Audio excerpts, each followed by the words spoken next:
Today we celebrate the great Marian feast, the feast of Our Lady of Guadalupe. And even though the story of Our Lady of Guadalupe is well known, I thought I would tell the story again in some detail, as it is such a wonderful manifestation of God's grace. This feast had its origins in the 16th century, a time when the Aztec people living in Central America had been suffering for hundreds of years under a religion that practiced the horror of human sacrifice. One of the Aztec gods, who was symbolized by the sun, was said to be in a continuous battle with the moon and the stars. And it was believed that he needed human blood to restore his strength.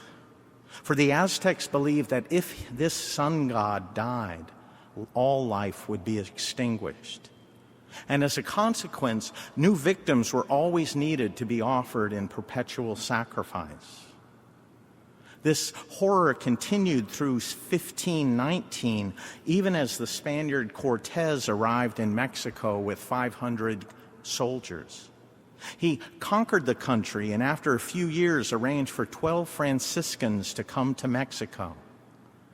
These missionaries quickly integrated into the population and began to build churches. Their goodness contrasted with the harshness of the Aztec priests, as well as, sadly, that of some of the conquistadors. Among the first to be baptized were Juan Diego and his wife Maria Lucia, to use their Christian names. I won't even attempt to pronounce their Aztec names. After his wife's death, Juan Diego moved to a village about 9 miles from Mexico City, near his uncle Juan Bernardino, who had become a Christian as well. On December 9th, 1531, as was his custom every Saturday, Juan Diego left early in the morning to attend Mass celebrated in the honor of the Blessed Virgin in the Franciscan Fathers Church close to Mexico City. His 9-mile walk took him past Tepeyac Hill. And suddenly he heard a gentle song that seemed to come from a great multitude of birds. On the top of the hill, he saw a white and radiant cloud. And all of a sudden, the song stopped, and a woman's voice, gentle and graceful, called him, Juanito, Juan Diguito. He quickly climbed the hill and found himself in the presence of a very beautiful young woman whose garments shone like the sun. Speaking to him in his native language, she said to him, Juanito, my son, where are you going? Noble lady, my queen, he replied, I'm going to Mass in Mexico City to hear the divine things the priest teaches us there. Mary said to him, I want you to know for certain, my dear son, that I am the perfect and always Virgin Mary, Mother of the true God from whom all life comes, the Lord of all things, creator of heaven and earth. I greatly desire that a church be built in my honor, in which I will show my love, compassion, and protection. Go now to the bishop in Mexico City and tell him that I am sending you to make known to him the great desire I have to see a church dedicated to me built here. Juan Diego went straight to the bishop. Bishop Zumarraga was a pious man and full of zeal, with a heart overflowing with kindness toward the Indians. He listened attentively but did not put much faith in the story. Towards evening, Juan Diego started on his way home. At the top of Tepeyac Hill, he had a pleasant surprise of meeting the apparition again. He told her, I beg you to entrust your message to someone more known and respected so that he will believe it. I am only a simple Indian whom you have sent as a messenger to a very important person. He didn't believe me, and I do not want to greatly disappoint you. Mary replied, my dearest son, you must understand that there are many more noble men to whom I could have entrusted my message. Yet it is because of you that my plan will succeed. Return to the bishop tomorrow. Tell him that it is I myself, the Blessed Virgin Mary, Mother of God, who am sending you." On Sunday morning after Mass, Juan Diego went to the bishop's house. The prelate asked him many questions, then asked for a tangible sign of the truth of the apparition. When Juan Diego went home, the bishop had him discreetly followed by 2 servants. At Tepeyac Bridge, Juan Diego disappeared from their sight, and despite all their searches on the hill and in the surrounding area, they could not find him again. The servants reported to the bishop that Juan Diego was an impostor who absolutely must not be believed. During this time, Juan Diego told the beautiful lady who was waiting for him at the top of the hill about his most recent meeting with the bishop. "Come back tomorrow to seek the sign he is asking for," she told him. Returning home, Juan Diego found his uncle ill, and the next day he stayed by his bedside all day to take care of him. As the illness got worse, the uncle asked his nephew to go look for a priest. At dawn on Tuesday, December 12th, Juan Diego started on the road to the city. Approaching Tepeyac Hill, he thought it best to make a detour around the hill so as not to meet the lady. But he saw her coming to meet him. Embarrassed, he explained the situation and promised to come back when he had found a priest to administer last rites to his uncle. "My dear little one," she replied, "do not be distressed about your uncle's illness, because he will not die from it. I assure you he will get well. Go to the top of the hill, pick the flowers that you will see there, and bring them to me." When he had arrived at the top of the hill, he was stunned to find a great number of flowers in bloom, Castilian roses that gave off a very sweet fragrance. Indeed, in the winter, the cold allows nothing to survive, and besides, the place was too dry for flowers to grow there. Juan Diego gathered the roses, folded them into his tilma, and then went back down the hill. "My dear son," the lady said, "these flowers are the sign that you are to give to the bishop. This will get him to build the church that I have asked of him." Juan Diego ran to the bishop. When he arrived, the servants made him wait for hours. Amazed at his patience and intrigued by what he was carrying in his tilma, they finally informed the bishop, who, although he was with several people, had him shown in immediately. Juan Diego related his adventure, unfolded his tilma, and let the flowers, which were still shining with dew, scatter to the floor. Bishop Zumarraga fell to his knees, admiring the roses from his own country. Looking up, he saw on the tilma the portrait of Our Lady. Mary's image was there, as though printed on the tilma, very beautiful and full of gentleness. The bishop's doubts gave way to a sure faith and hope, filled with wonder. He took the tilma and the roses and placed them respectfully in his private oratory. The next day, he went with Juan Diego to the hill where the apparitions had taken place.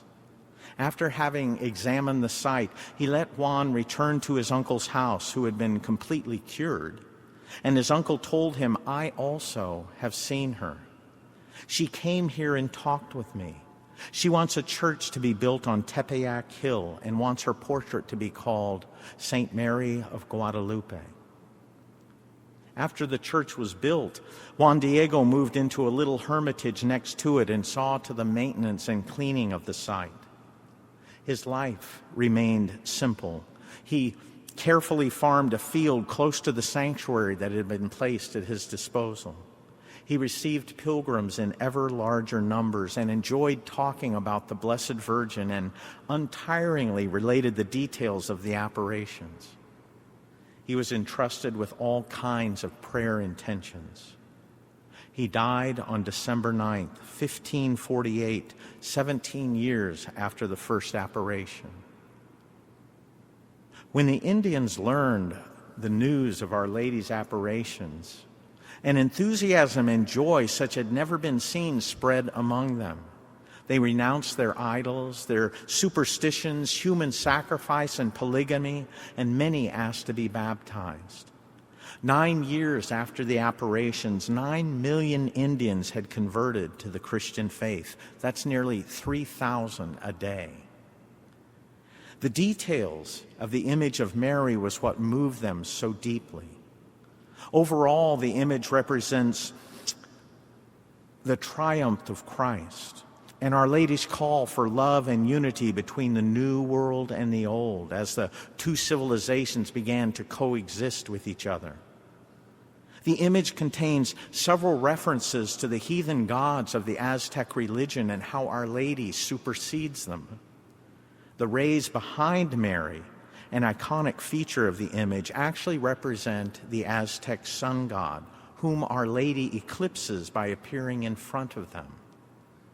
The moon below the Virgin's feet represents the Aztec moon god of life and fertility, whom Our Lady defeated, and also references Revelation chapter 12, verse 1, which describes the woman with the moon under her feet. Our Lady wears her hair loose beneath a mantle, a sign of virginity in the Aztec culture. And she also wears a small black girdle, which symbolizes her pregnancy. These attest to the dual miracle of the Incarnation and Mary's perpetual virginity.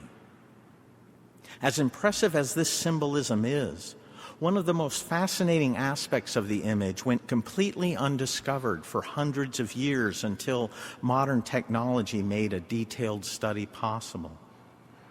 When experts examined Our Lady's eyes with techniques developed for satellite imaging analysis, they discovered several human figures reflected in them, sized differently in each eye, exactly how it would appear in a human cornea. They included 3 Indians, an elderly bishop, a dark-skinned woman, and a bearded Spaniard. These were the people who were believed to be present when Juan Diego unfurled his tilma and the image was seen for the first time.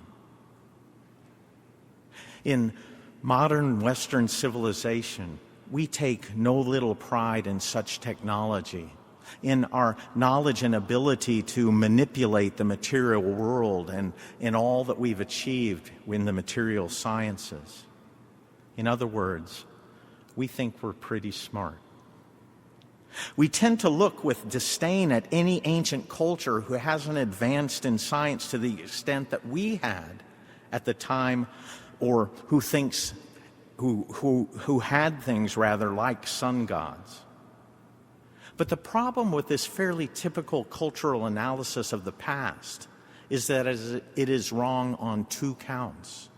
First, the vast majority of people and cultures who had a sun god did not think the sun itself was a god, but rather that it was the visible manifestation of a god who remained unseen.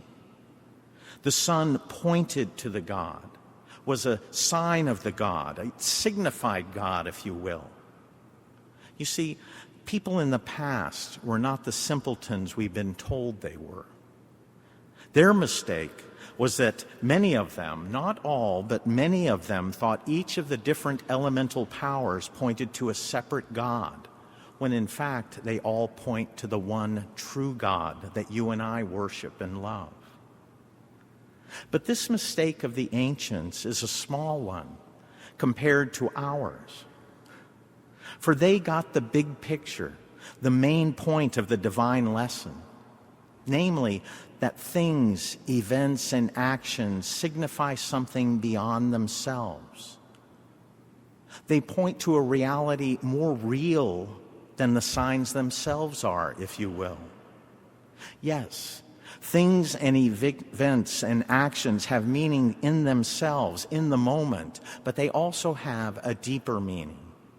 They testify to a higher reality. They can have eternal significance. They can testify to a love that transcends the bounds of time and space and point to eternal truth. We moderns have dismissed the transcendent and the eternal for the immediate and the present. Our culture has produced people who see someone pointing to a beautiful sunset, and instead of looking at the sunset, they stare at their finger. Who has made the bigger mistake, the modern or the ancient? Who is to be pitied and who is to be envied? Even as Christians, we can similarly forget that the grace of the present moment is important precisely because what it points to has eternal significance. In the Old Testament, God often used the material and the temporal to point us to the transcendent and the eternal. The heavens declare the glory of God. In the Gospels, Jesus often confounded his contemporaries by emphasizing the eternal and the transcendent. For example, in today's Gospel, when the paralyzed man was lowered through the roof by his friends to Jesus, Jesus was compelled to heal him twice. First, he forgave the man and his friends their sins by healing their souls. And it is only after those there failed to recognize the greater miracle did he perform a lesser one. He healed the paralyzed man's body. Both body and soul have significance. We believe in the resurrection of the body, after all. It's a both and, not an either or. But there is a hierarchy. The eternal is more important than the temporal. But if we sanctify the present through love, even a world fixated on the material and the temporal will take notice. Catholics are to testify, to signify, and to be those living signs that point to the eternal by what we do here in the present. We call these signs the corporal and spiritual works of mercy. We call them the Beatitudes. And after a time, the world will stop looking at the signs themselves and start looking at who they're pointing to. Namely, the eternal and transcendent God who inspired them. When St. Therese, the little flower, enjoins us to do little things with great love, that is what she's talking about. When St. Elizabeth of the Trinity, another Carmelite saint, said, "May my life be a continual prayer, a long act of love," that is what she's talking about. During Advent, and especially on this great Marian feast of Our Lady of Guadalupe, we have a perfect opportunity to reprioritize, to reorder our lives and give priority to the eternal and stop wasting our lives on that which does not matter. We do this both for love of God and for love of neighbor. For there are many who only live in the present and have no hope and even despair of the future. Our lives must be a sign for them.